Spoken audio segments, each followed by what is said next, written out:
Hello patrons and welcome to another exclusive video to you lovely supporters. Thank you again for your continued support.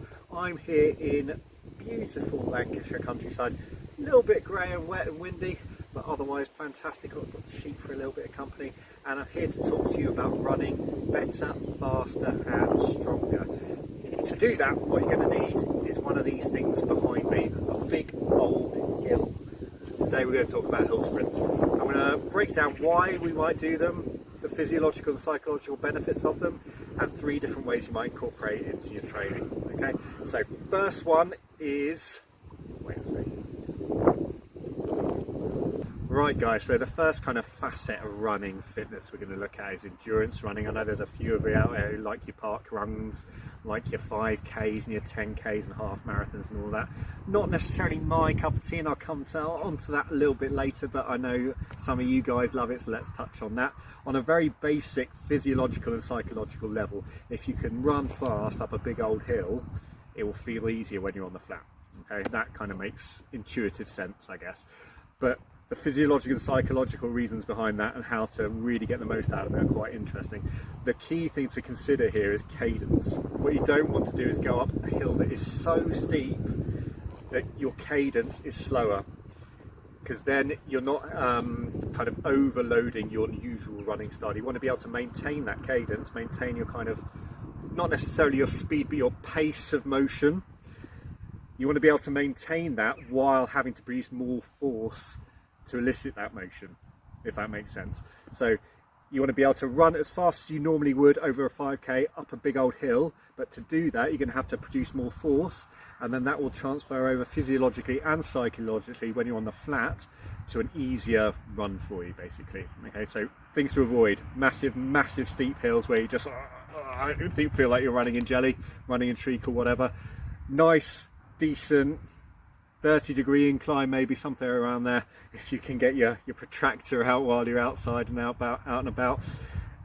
Maintain your cadence, so run at the speed that you want to run at when you're on the flat. Replicate that on the hill, but you're having to do it while producing more force, and that will make it then easier when you transfer back to the flat. Hope that makes sense.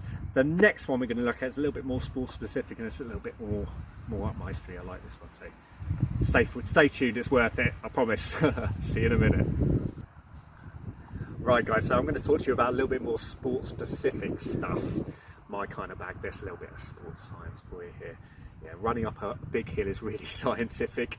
If, like me, you enjoy running after a leather ball and trying to kick it in the back of a net, then this one's for you. Okay, we can use hill sprints not just for your endurance transfer, but also for top speed transfer, and that is obviously going to transfer to a lot of sports, not just football, rugby, basketball, you name it. If you can be faster, that's an advantage.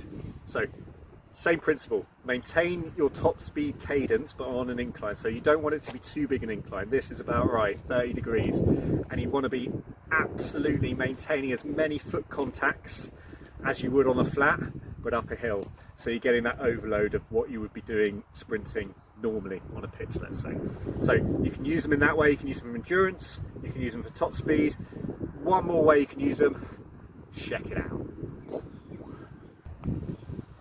Right, the final thing you can use a big old hill for is just simply a bit of interval training. Nice and simple, general fitness kind of vibe.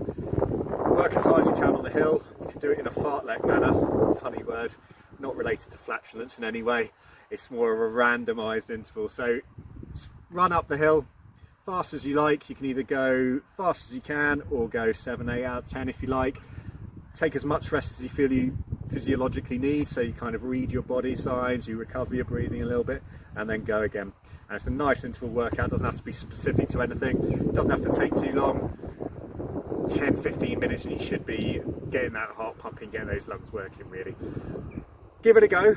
Let me know how you go on, and any questions, post them down in the comments below. I'm now going to give a bit of a workout myself a whirl. I'd say for a hill like this, pretty big one. Not looking forward to it that much actually, if I'm honest, but you want to be working, make sure you get a warm up in, 3 to 5 sprints slowly on the way down, take any recovery you might need, and then go again. Take you around about 15 minutes, I guess, including warm up, maybe a bit of a cool down again as well. I'm going to give it a go now. I'll let you know how I get on next. might be out of breath the next time you see me. Let's see.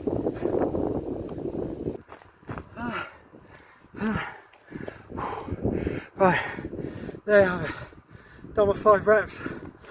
Scared the sheep a bit as well. So I expect the farmer will be out telling me off any minute now. As you can see, breathing pretty heavy. Oh, I broke COVID. Oh, give them a go. Let me know how you get on. Oh.